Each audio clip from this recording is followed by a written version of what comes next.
Welcome back to the channel, and in today's video we are continuing our feature on the 2026 World Cup. But today we will be doing something a little bit different.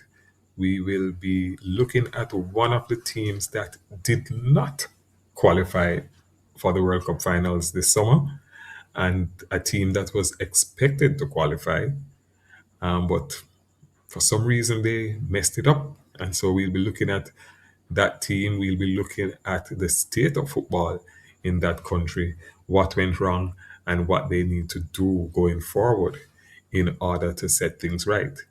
And for those of you who are waiting to know what country that is, it is the island of Jamaica, who plays out of the CONCACAF region.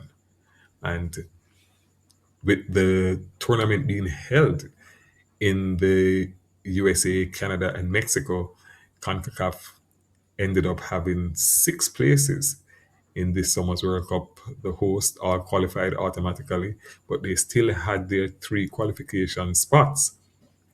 And that was up for grabs.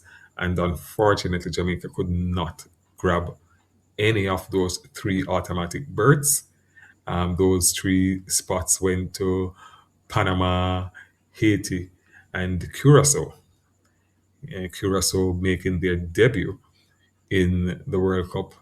Haiti have been there before, and so to have Panama. But unfortunately for Jamaican fans all over the world, they did not qualify. The Reggae Boyz fell short, and they will have to wait for another 4 years before seeking the opportunity to play on the global stage at the World Cup level once again. So let's get right into it. For many Jamaican football supporters, failing to qualify for the 2026 FIFA World Cup will be viewed as one of the greatest disappointments in the history of any national program. With traditional regional powerhouse, the United States, Mexico, and Canada automatically qualified as host, the path to the World Cup was more open than at any point in modern CONCACAF history. On paper, Jamaica possessed one of the strongest player pools in the Caribbean, featuring professionals playing in England and other European leagues. A closer look at that player pool tells its own story. Lower league players, journeymen, and not much actual quality. Watching that team play, particularly under journeyman coach Steve McLaren, whose last job before being gifted the Jamaica job was all the way back in 2019 with Queen's Park Rangers in England, was much like watching paint dry, and that is doing a disservice to drying paint. The team had no identity, the tactics were not tactical, and the attack could not string 10 passes together if their lives depended on it.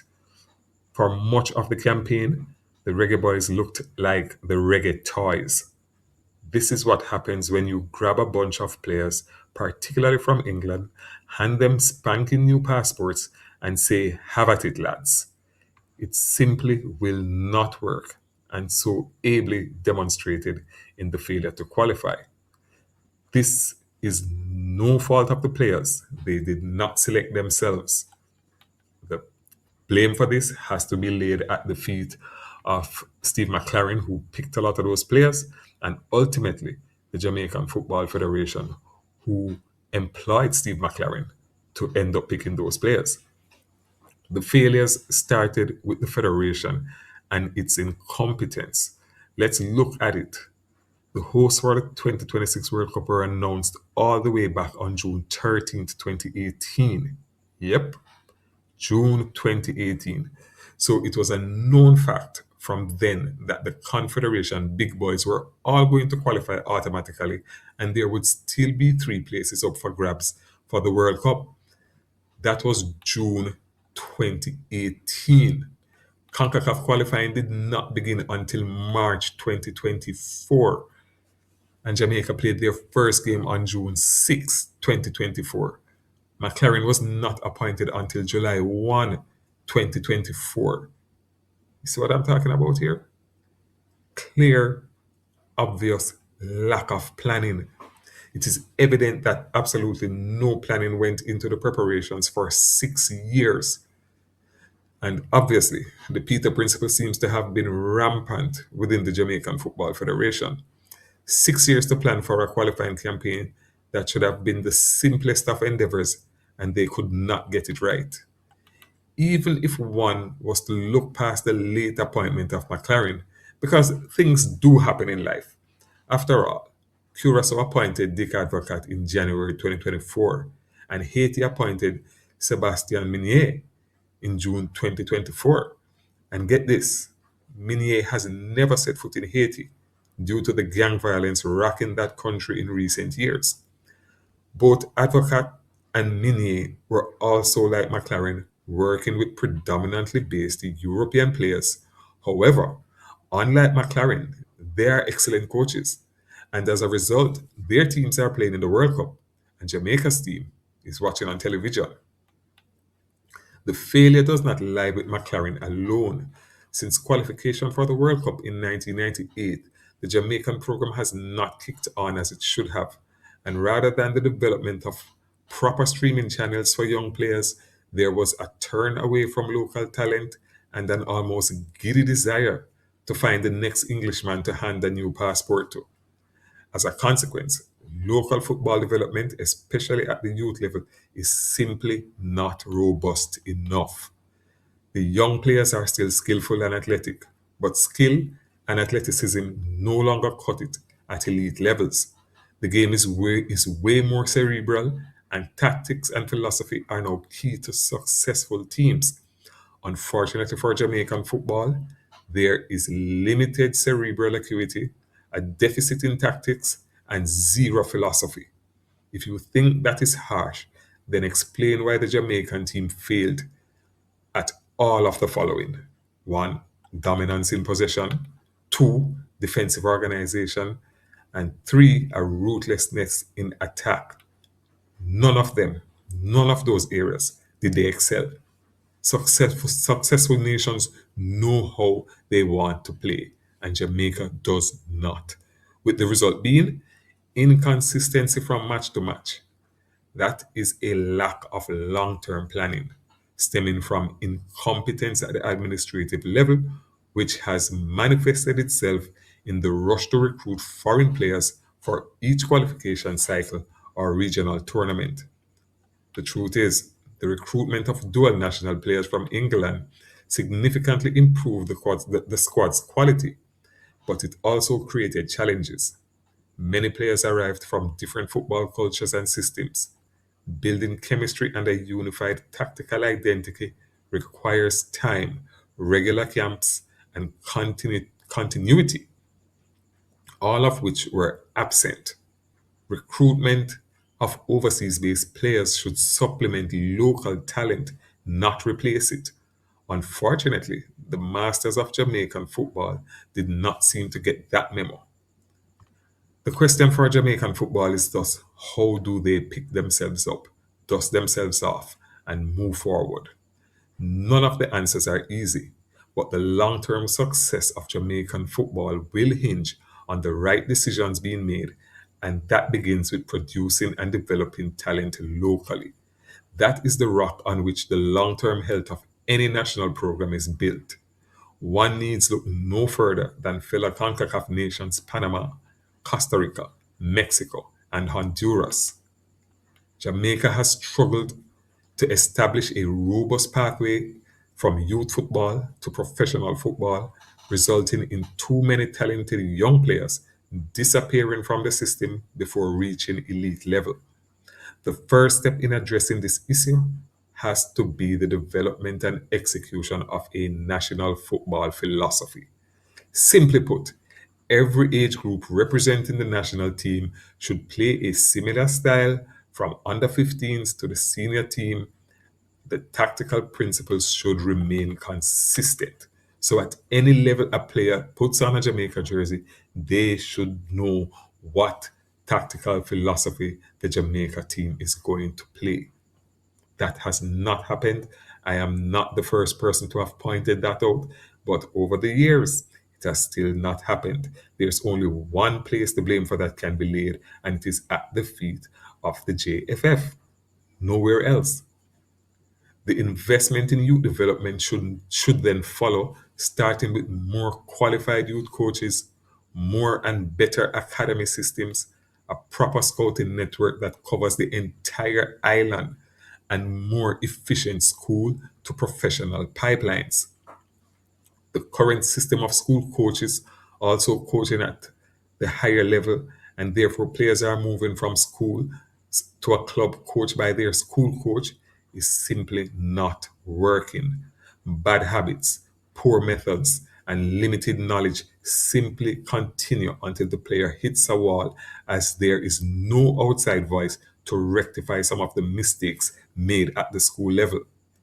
The local Premier League also has to be strengthened, starting with a more professional approach from administration to players, improved coaching standards with an emphasis on tactical development must be enhanced by an expansion in sports science and analytics. The modern game is increasingly driven by a heavy focus on data analysis, performance monitoring, injury prevention, and tactical analysis. If Jamaica is to succeed going forward, they must embrace these tools to compete consistently with stronger football nations. As I said before, the cerebral part of the game end. Regardless, the fact remains that a strong domestic league is essential to a strong national program. The frustrating reality for Jamaican supporters is that the country has the raw ingredients to succeed. The talent is there. A passionate football culture is there. Excellent athletes are there. A large overseas diaspora that supports the national team is present. And increasing international experience is also available. The challenge is transforming talent into a sustainable football system, and this can only be achieved through long term stability. Rather than changing direction every few years, the program needs a 10-year plan focused on youth development, coaching education, infrastructure development, and talent identification. The most important questions then becomes who pays for all that planning and development? Where is the money going to come from for the scouts, the coaching improvements, the infrastructure development, the league development? That's one of the first things you hear when you talk about development. Oh, the money is not there. Oh, where's the funding going to come from? Well, we can start with the funding Jamaica receives under the FIFA Forward program since its inception in 2016. According to FIFA's Jamaica Member Association impact page, the JFF has had roughly about 4.7 million US dollars committed for national team support and another 1.4 million for infrastructure development, plus smaller additional sums for competitions, equipment, and capacity building. Those visible categories alone total approximately 6.9 to 7.2 million in committed FIFA Forward project funding. FIFA also states that under the FIFA Forward 3.0 cycle, which lasts from 2023 to 2026, each member association can receive up to 8 million US dollars during that cycle, including operational support, projects, travel, and equipment funding. Since the FIFA Forward program started in 2016, Jamaica has therefore likely received well over 14 million US dollars combined in support of operational grants, travel and equipment support, infrastructure projects, national team development, and competition funding, in addition to other tailored football projects. That, my friends, is 2.1 billion Jamaican dollars at an exchange rate of 150 Jamaican dollars to 1 USD. Yes, you heard correctly. 2.1 billion Jamaican dollars since 2016. Where has that money gone? Only the JFF can answer that question. But if the state of Jamaican football is any indicator, that money must be sitting in a bank somewhere, gaining interest. Qualifications for the 1998 World Cup proved that Jamaica can reach football's biggest stage. The next step is building a program capable of qualifying regularly rather than relying on exceptional generations. We cannot continue doing the same thing that has always been done and expect different results. So until next time, keep playing and thanks for listening.